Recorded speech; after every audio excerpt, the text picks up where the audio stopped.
Today I'm going to paint lavender fields. Hi friends, I'm Olga Koelsch, watercolor artist, teacher and a book author. Welcome to my studio. I would like to focus on lavender field itself, therefore I will lift a little bit the line, the horizon line with lavender field, a little bit up, like this. On the right side we can see part of a hill. On the left side it's a group with the trees and another hill or mountains on the very background. Now let's find ways for our lavender paths, lavender clusters. We will need to find a meeting point. I would like to move it a little bit from the center towards this, about this direction, and I can already prepare some future lavender bushes. This is the very front, it's very wide. Another one, and the more they move towards the center, the less you can identify them. Can be a little bit bigger on this side. I will be painting that in that, but in two parts. Firstly, I will start with my main element, lavender field. So I glaze with water just the bottom part, the lavender field part. I mix my quinacridone violet with a little bit of green. I have sap green here, so a little bit dusty, a little bit on the dusty side. I just start painting on the background, setting up the beginning of the field. Can be a little bit uneven, a little bit up, a little bit down. It's all on the hills. Then let's distribute our purple accordingly to the main bushes location, lavender bushes, like this. I always move my brush in their direction, how they all grow.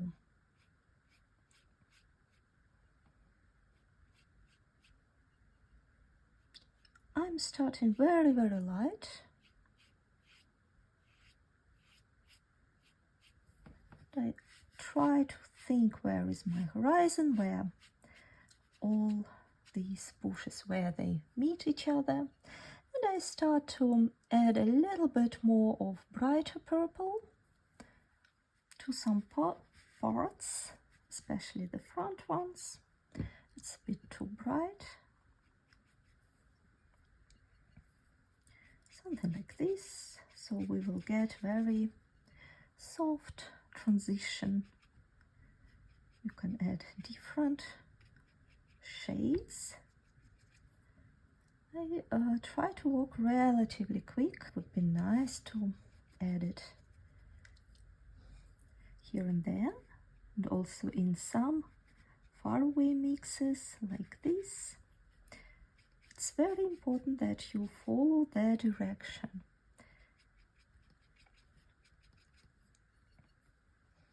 And you think how actually flowers are growing, in which direction. In the front we can see, basically we can see the stems, and they don't curl, they stay relatively straight here. So I move my brush according how flowers can grow in there. I want to add a little bit more bluish.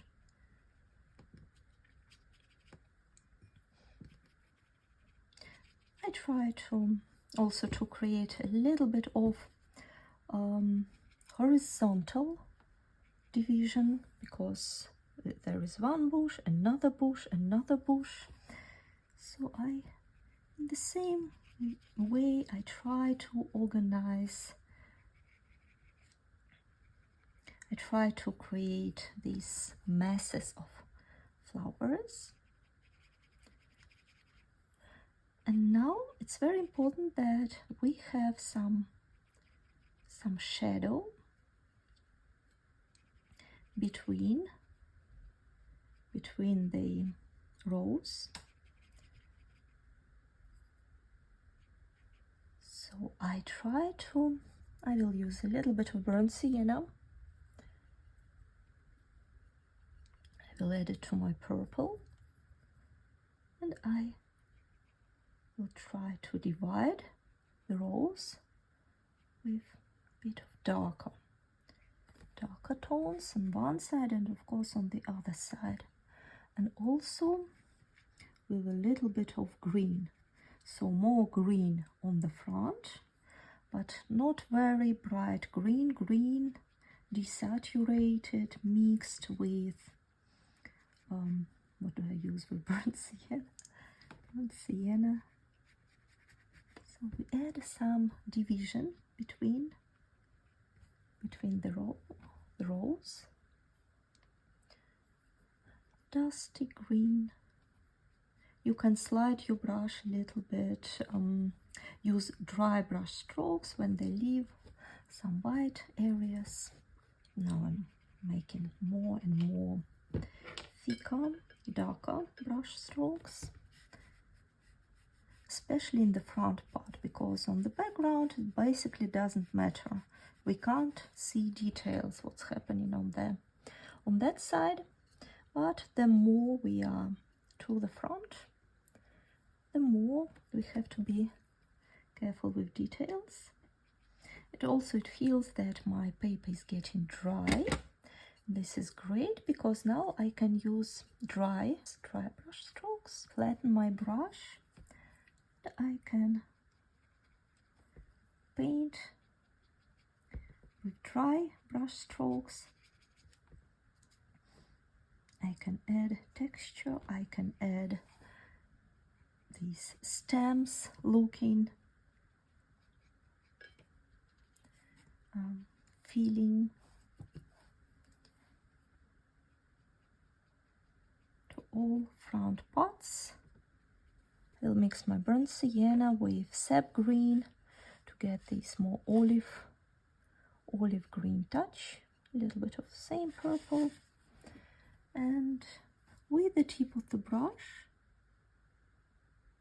I will go with small brush strokes and I will divide these rows with lavender a little bit better because it all got lost slightly. One side. No need to paint straight lines, so my brush is always dancing a bit like this. I can switch to a smaller brush and it's a dry brush. I can go with dry brush and bring up a little bit these dark brush strokes up to the bushes. I would like to emphasize a bit with a couple of darker brush strokes. This is a very important part, it's in the front, so I really try to make it nice, intricate.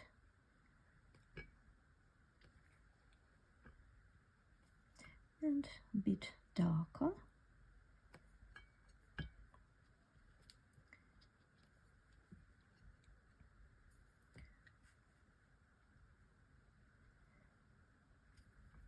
I drag out darker mix onto lavender part. Sometimes I move my brush up, sometimes I move it down.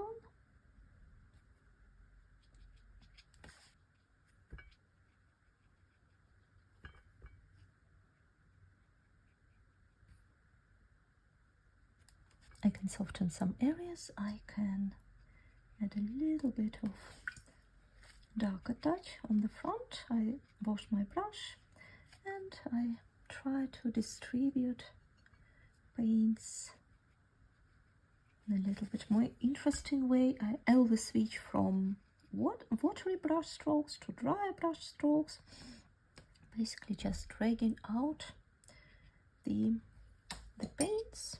Now let's use a toothbrush. I create bright purple mix, and I will apply it on the very front part of the field. Main accents, of course, are in the front. I glaze with clean water the top part. I will start to paint with the sky. I don't want any accents on the sky. I will just make something neutral, very neutral, a little bit more on the blue side, but very light. And also this type of paper, it absorbs a lot of brightness of the paints, so be ready that it would not be that bright at the very end. Now we have greenish bluish heel on the back, but I will just make it neutral. I want to keep things a little bit neutral because here is our accent.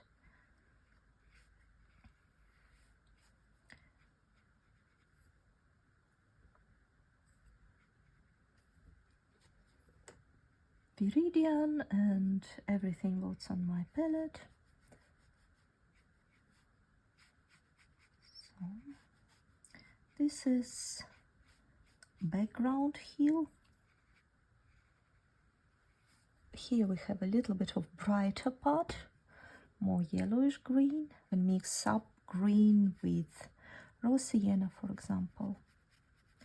Then I just cover this part without any details.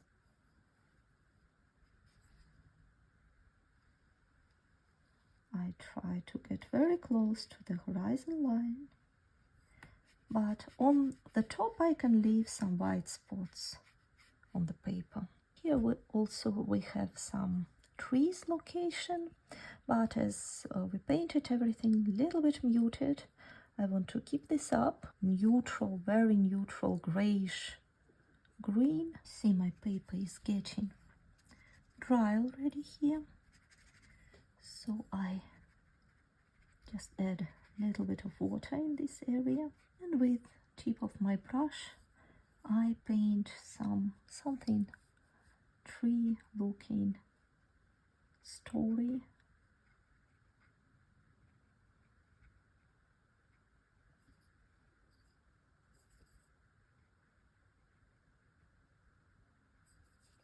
A little bit more details and preciseness with the tip of the brush in this meeting point, and more brave and bold brush strokes if we move outside of the center. Something like this. Let's check now. I think here it's good. I want to add just a little bit of the same paint in this field side, and I will add one final extra layer to the field, just my purple mix on the side of the rose.